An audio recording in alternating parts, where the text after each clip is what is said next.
Зәмзәм Ибрахимнің оған Алланың сәлемі болсын.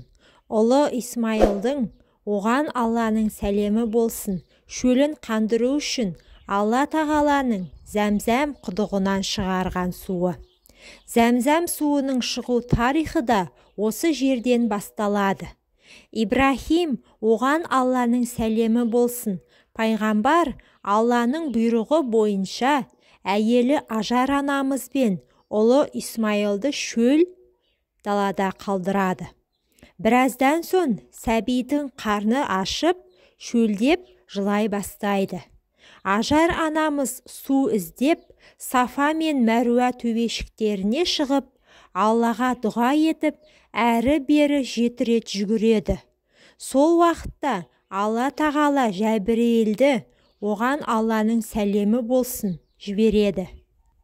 Ол Зәмзәм құдығының орнын қанатымен ұрады. Сол жерден су атқылап шыға бастайды. Осылайша Зәмзәм құдығы пайда болады. Бұл құдық қасиетті Мекке қаласында Қағбадан оңтүстік шығысына қарай қара тасқа қарама қарсы орналасқан. Зәмзәм сөзінің бірнеше тілдік мағынасы бар. Біріншіден, Зәмзәм сөзі көп деген мағынада. Яғни бұл құдықтың суы көп болғандықтан ол Зәмзәм деп аталған.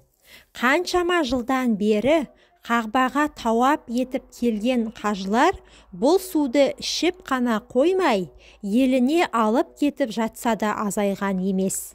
Әрі Зәмзәм суы қияметке дейін таусылмайды. Табиғин дәуірінің үлкен ғұламасы Даххан ибн Музахимнен келген руаятта хикмет жақындағанда барлық тұщы сулар жерге сіңіп жоқ болады. Тек Зәмзәм суы ғана қалады деген. Екіншіден, жинал, тоқта деген мағынаны білдіреді. Яғни Ажар анамыз жерден тоқтаусыз шығып жатқан суға Зәмзәм, яғни тоқта деп қолымен тоқтатуға, жинауға әрекеттенгенде су баяу аға бастаған. Ибн Аббастан оған Алла разы болсын келген риуаятта бұлақты Ажар қолымен бүркемелеп тоқтатпағанда су жайылып жан-жағын алып кетер ме еді деген. Алла тағала Зәмзәм суына ерекше қасиеттер дарытып, оны басқа сулардан артық етті. Біріншіден, Зәмзәм суы жер бетіндегі жәннат бұлағы. Ибн Аббастан оған Алла разы болсын келген риуаятта Зәмзәм жәннат бұлақтарының бір бұлағы деген. Екіншіден, әлемдегі ерекше қасиетті су. Пайғамбарымыз оған Алланың салауаты мен сәлемі болсын. Әлемдегі ең жақсы су Зәмзәм суы деген. Сондықтан періштелер пайғамбарымыздың жүрегін осы Зәмзәммен бірнеше рет жуып тазалаған. Үшіншіден, Зәмзәм суы ішкен адамның қарнын тойдырады.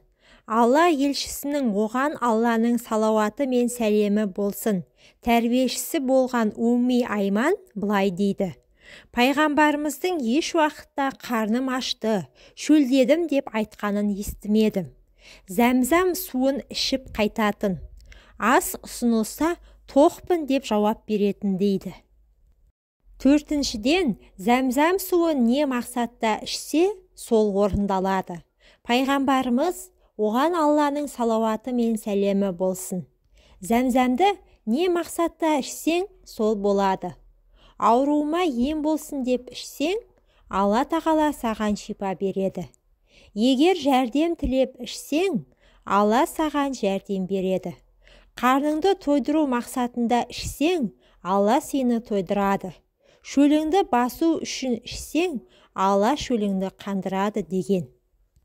Бесіншіден, тойып ішу 200-ліктен сақтайды. Пайғамбарымыз оған Алланың салауаты мен сәлемі болсын. Зәмзәм суын қанғанша тойып ішу 200-ліктен сақтайды деген. Бұл хадисте біздің 200-лердің арасындағы белгі, олар Зәмзәм суын тойғанша іше алмайды деген. Зәмзәм суын іш дәрет алуға, нәжісті кетіруге қолдануға болмайды.